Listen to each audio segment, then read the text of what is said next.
Hello, আসসালামু আলাইকুম guys, সবাই কেমন আছেন? আলহামদুলিল্লাহ আমি ভালো আছি, আপনাদের দোয়া। হঠাৎ করে উদ্দেশ্য করলাম চা খেতে যাব। আমরা রওনা হয়ে গেলাম চা খেতে যাব গাজীপুর বাজার। বাজার একটু দূরে, তাই আমরা বাইক নিয়ে নিলাম। হঠাৎ করে রাস্তার প্রকৃতি আমাদের কাছে সৌন্দর্য লাগলো, তাই একটা ভিডিও করলাম। ভিডিও করতে করতে চলে আসলাম আমাদের গাজীপুর বাজারে। আমরা একটা সুন্দর হোটেলে ঢুকে গেলাম। আমাদের সাথে একটা অসহায় ব্যক্তির দেখা হয়ে যায়। তাকে জিজ্ঞেস করলাম কিছু খাবে। সে বলল না, তাকে 50 টাকা দিতে। বললাম যে 20 টাকা দিলে তুমি খুশি থাকবে? সে বলল হ্যাঁ। তাকে পরীক্ষা করার জন্য বললাম যে আমাদের চার বিলটা দিয়ে দাও। সে বিলটা দিতে চাইছিল।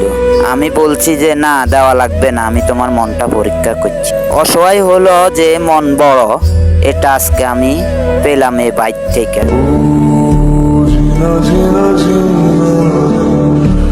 उड़ा भुला